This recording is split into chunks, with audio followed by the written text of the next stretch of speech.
Hello students, welcome back to pathway school on tutorials. Okay class, previous lecture में हम लोगों ने कुछ इमेजेस देखी form by a plane mirror. इस क्लास में हम लोग देखेंगे, टॉपिक है हमारे पास मल्टीपल रिफ्लेक्शन। देखिए, रिफ्लेक्शन हम लोग जानते हैं क्या होता है। It is simply what bouncing back of light, कि लाइट का आना, किसी चीज से टकराना और टकरा करके मुड़ जाना। It is known as what reflection of light. But क्या हो कि अगर मैं इसे फिर से सामने कुछ और ऑब्जेक्ट रख दूं और फिर से कुछ और सामने ऑब्जेक्ट रख दूं, फिर से, तो लाइट की स्पेशलिटी यही है कि वो मल्टीपल टाइम्स रिफ्लेक्ट हो सकती है और इसी को हम बोलते हैं मल्टीपल रिफ्लेक्शन। आप बार बार की शॉप पे गए हैं, बैठे हुए हैं, आप लोग नोटिस करते हैं कि भाई सामने वाले मिरर में, हमारे पीछे वाला भी एक मिरर है, सामने मिरर है, पीछे मिरर है, और आप लोग की इतनी सारी इमेजेस बनी हुई हैं आपके सामने, फिर उसके पीछे, पीछे मिरर की, पीछे मिरर में आगे वाले मिरर की, आगे वाले मिरर में पीछे वाले मिरर की, पीछे वाले मिरर में आगे वाले मिरर की, कुछ इस तरह से कंटिन्यू चलता रहता है। और कुल मिलाकर के आप लोग अपने पीछे वाला पार्ट भी देख पाते हैं उस सामने वाले मिरर में। एम आई राइट और wrong? I think I am right. तो this is what multiple reflection. इस मल्टीपल रिफ्लेक्शन का यूज हम लोग बहुत जगह पे करते हैं। सबमरीन, सबमरीन में शायद आप लोगों ने देखा हो, कुछ इस तरह से हम बनाते हैं चीजें।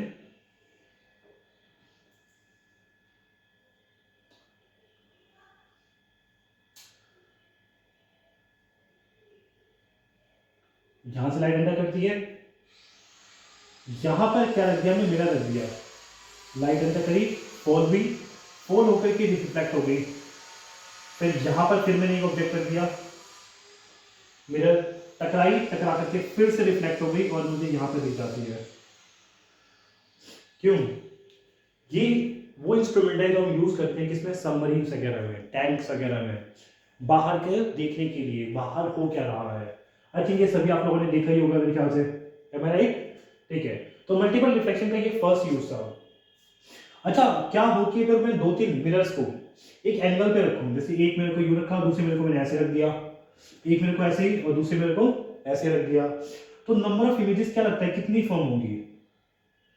एक मिरर ऐसे और एक मिरर ऐसे, जैसे हम बार बार शॉप पे बैठे हो, क्या लगता है नंबर ऑफ इमेजेस कितनी फॉर्म होंगी? ये नंबर ऑफ इमेजेस हम लोग फाइंड आउट कर सकते हैं यूजिंग अ सिंपल फॉर्मूला। देखते हैं वो फॉर्मूला क्या है। The formula for number of images, n number of images is equal to 360 upon theta. ये थीटा क्या है? Angle between the mirrors.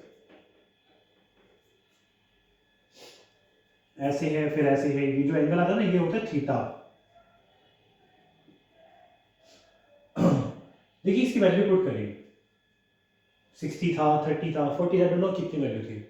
Put करने पे, डिवाइड करने पे, अगर ये वैल्यू डिवाइड करने के बाद अगर ये वैल्यू इवन आती है तो बात अलग है, अगर ये वैल्यू ओड आती है तो बात अलग है। अगर ये वैल्यू इवन आती है तो आप क्या करेंगे, इसमें से -1 कर देंगे। अगर ओड आती है तो एज इट इज रहने देंगे, कुछ भी करने की रिक्वायरमेंट नहीं है। ओके, तो सिंपली आपका फॉर्मूला बनता है इवन और ओड का केस, 360 अपॉन थीटा -1 और 360 अपॉन थीटा फॉर ओड। अगर ये डिवाइड करने के बाद वैल्यू अगर इवन आती है तो आप -1 कर देंगे, अगर जब डिवाइड करने के बाद -1 वैल्यू नहीं आती तो आप डिवाइड नहीं करेंगे, नो रिक्वायरमेंट। ठीक है, तो ये फॉर्मूला चलेगा। अब फॉर एग्जांपल, जो एंगल था इनके बीच में, इन दोनों के बीच में, वो था 30 डिग्री। चलिए 30 डिग्री को लगाते हैं हम लोग formula, number of images equal to 360 upon 30 -1, कितने में गया? 12 पे, इट इज 11 इमेजेस। एक बार में डालने इमेजेस फॉर्म हो सकती है। अगर ये एंगल 60 डिग्री हो तो, if the angle is 60 degree, तो number of images will be 360 upon theta -1, so 360 upon 60 -1 is equal to 6 -1, 5 images. और वो परपेंडिकुलर रखूं तो, यानी कि 90 डिग्री के एंगल पे, so the angle will be theta will be 90 और n will be 360 upon 90 -1, तो ये आ गया 4 - 1 which is equal to 3 images. आपकी बुक में सिर्फ और सिर्फ ये वाला फॉर्मूला है, ये सेकंड वाला फॉर्मूला है ही नहीं, बट एक्चुअली ये दोनों फॉर्मूले होते हैं। क्या हो कि अगर मैं दोनों को पैरेलल रख दूं तो एक दूसरे के आमने सामने, जैसे हम लोग बार्बर शॉप पे देखते हैं, तो थीटा जो होगा वो होगा 0 degree, 0। So n will be 360/0, तो ये तो इन्फिनिटी होता है, which is equal to infinite number of images बनेंगे। क्या हो कि अगर मैं दोनों मिरर को एक दूसरे के साथ लगा दूं 180 डिग्री पे, the angle between the two is 180 degree, so n will be 360 upon 180 minus 1, it is 2 minus 1 is equals to 1 image, single image बनेगी जब आप सामने खड़े हो। तो ठीक है स्टूडेंट्स, ये था आपका टॉपिक। अब इसके बाद जो इसी में जो लास्ट टॉपिक है वो है कैलेडोस्कोप। ये छोटा सा बच्चों का गेम होता है, आप लोगों ने देखा होगा, आपकी बुक में मेंशन है ये। इसमें क्या करते हैं, हम 3 प्लेन मिरर लेते हैं, 3 प्लेन मिरर्स, और इन तीनों को क्या करते हैं 60 डिग्री के एंगल पे लगा देते हैं।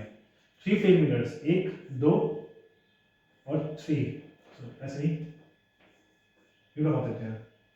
ये पीछे उसका 1 हो गया, ये सेकंड हो गया, यूं इससे जाता है। ये थोड़ी डायग्राम खराब आया बट वैसे आप ठीक है। अब इसमें आप लोग क्या कर सकते हैं, आगे की तरफ बिल्कुल फ्लास्क में जाकर के डिजाइन वगैरह बना सकते हैं। मैं वो ड्रॉ कर देता हूँ।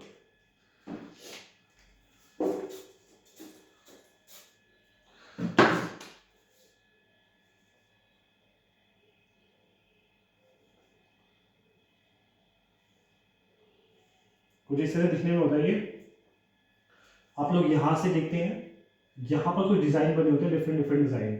आप यहाँ से जब देखते हो, उसे गोल गोल घुमाते हो, तो आपको मिरर के अंदर बहुत सारे नए डिजाइन बने हुए दिखते हैं due to the multiple reflection. So ठीक है स्टूडेंट्स, आई होप आपके टॉपिक आपको सभी क्लियर होगा, एंड आई थिंक आपका चैप्टर भी इसी के साथ ओवर हो चुके हैं। So in the next class we will meet with the next topic, that is the question answers. हम लोग क्वेश्चन आंसर देखेंगे। Thank you.